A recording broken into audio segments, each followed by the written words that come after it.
Aquela pitadinha de sal que às vezes você coloca no final, que parece totalmente inofensiva, até mesmo num alimento saudável, pode ser muito ruim, já que a Organização Mundial da Saúde coloca como um adequado 5 gramas de sal por dia. Porém, a média do brasileiro, é lógico que de novo é uma média, né? Estamos pegando pessoas que às vezes não vão cuidar aí da alimentação, mas é por volta de 12 gramas por dia, então mais do que o dobro.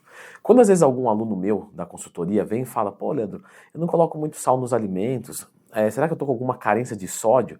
Galera, isso provavelmente não vai acontecer, porque como o nosso paladar, né, na média, está muito habituado com mais, uma pessoa que coloca menos, normalmente ela está enquadrada como ok. Então dificilmente você vê uma carência de sódio. Lembrando que o sódio é um mineral extremamente importante para o nosso organismo. Então zerar o consumo é péssimo, né? Você saberia disso se já fosse inscrito aqui no canal. Então desce aqui e já aproveita para clicar no gostei também. Leandro, por que eu não devo zerar o consumo de sódio? Por exemplo, o sódio faz a regulação dos nossos batimentos cardíacos. Mexe com a transpiração, com os impulsos nervosos e, por que não, com as contrações musculares. Mas, logicamente, o consumo excessivo leva a algumas doenças, né, algumas comorbidades. Só que aí você pode me dizer o seguinte, Leandro, eu já tentei reduzir o meu consumo de sal e o alimento fica extremamente sem graça. Como é que você vê graça? Eu sou uma pessoa que não consumo, tá, muito sal. Como que você consegue ver graça nisso? As nossas papilas gustativas, que têm essa sensibilidade ao sabor que estão dentro da nossa boca, elas se adaptam. Então, eu sempre cito aqui um amigo meu, a gente foi numa churrascaria juntos, e eu tava comendo uma carne, e tava assim uma coisa ridícula pra mim, eu já tava com o lábio aqui, sabe quando fica enrugado? Que inclusive eu preciso buscar explicação pra isso, se alguém souber, escreva nos comentários pra ajudar o professor nessa. E ele pegava aquela carne e jogava sal em cima, e eu olhava e falava, não pode ser a mesma carne, mas era a mesma carne, por conta das papilas gustativas estarem habituadas de maneira diferente. Então quando você faz a diminuição desse sódio, você vai experimentar um desconforto. Então, existem duas maneiras. Ou fazer, né, uma redução gradual, do tipo, ó, vou tentar ir diminuindo, e aí você experimenta menos desconforto, a comida não fica tão sem graça, e você vai diminuindo aos poucos. Qual que é o problema daqui? Muita chance de recaída. Às vezes você não está com tanta fome, tem que se alimentar, ou às vezes você está de saco cheio e acha que merece isso, ou então vem um final de semana e você consome uma refeição livre, um monte de sódio, e aí esse processo se torna um pouco mais difícil.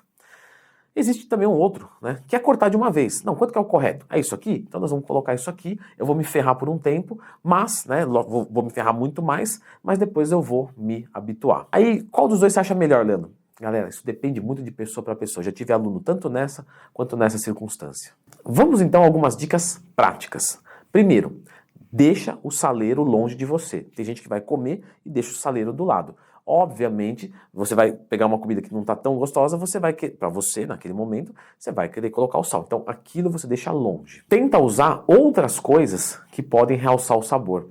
Então, por exemplo, vou comer um arroz e vai ter menos sal. Tudo bem. Então, eu vou colocar uma salsinha nele. Eu vou enfiar uma cebolinha, um manjericão nesse arroz. Então, eu vou tornar ele mais palatável sem exatamente aumentar a quantidade de sódio. Lembrando que tem vídeo aqui no YouTube falando sobre temperinhos bons para sua alimentação. Lembra de procurar Leandro Twin mais temas sempre que você tiver qualquer dúvida. Você pode também fazer um sal de ervas, né? Então, você pode pegar um pouquinho de sal, colocar um pouquinho de manjericão, um pouquinho de cheiro verde, bater tudo isso, e esse próprio sal já joga ali um pouquinho de tempero.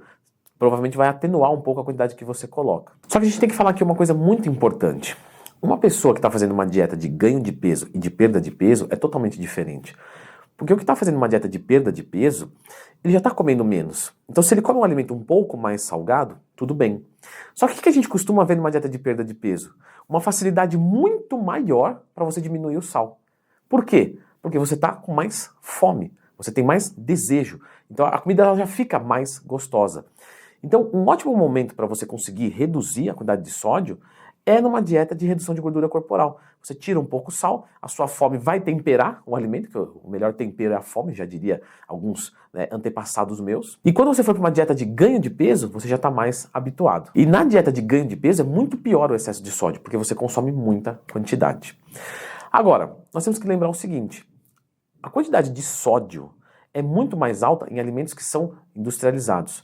que são aqui, vou usar essa palavra, tá? Pelo amor de Deus, nenhum alimento é exatamente uma porcaria, mas você vai entender no sentido da saúde. Por exemplo, vou consumir aqui um hambúrguer de fast food. Não é um bom alimento para a nossa saúde. E claro que é um alimento lotado de sódio. Então é muito mais fácil você estourar sua quantidade de sódio diária consumindo, por exemplo, uma promoção do McDonald's. Leandro, mas não pode falar a palavra McDonald's? Claro que pode, é lotado de sódio aquilo ali. Eu estou falando alguma mentira por um acaso? Não, é só você olhar a tabela. Comparado com uma batata normal, uma batata do McDonald's, a do McDonald's tem muito mais sódio. Não só dele, né? Do Burger King e de outras também, outras mais. Então, se você consome alimentos limpos, você já tem uma grande chance de reduzir o seu consumo de sódio em relação ao resto da humanidade. Então, comer limpo é extremamente importante. Cozinhar os próprios alimentos, comer coisas saudáveis, já vai fazer você diminuir a quantidade de sódio. E se você não sabe montar uma dieta, eu tenho um curso que ensina como montar uma dieta do zero. Mais informações aqui na descrição. Agora, existe também a possibilidade de você trocar o sal que você usa. Porque o sal, ele é majoritariamente sódio, cloreto de sódio. Mas existem outros tipos de sal. Por exemplo, existe o sal marinho, existe o sal light, existe o sal rosa do Himalaia, existe a flor de sal, o sal grosso, enfim. Qual é o sal que tem menos sódio? Você provavelmente vai falar assim, olha, é o sal rosa do Himalaia, que é o melhor que tem. Não é, não é. Eu vou deixar a indicação desse vídeo aqui, onde nós vamos falar aqui de um conceito mais aprofundado. A gente analisou vários tipos de sal, e aí você vai entender qual é melhor para cada situação. Dá uma olhadinha aqui.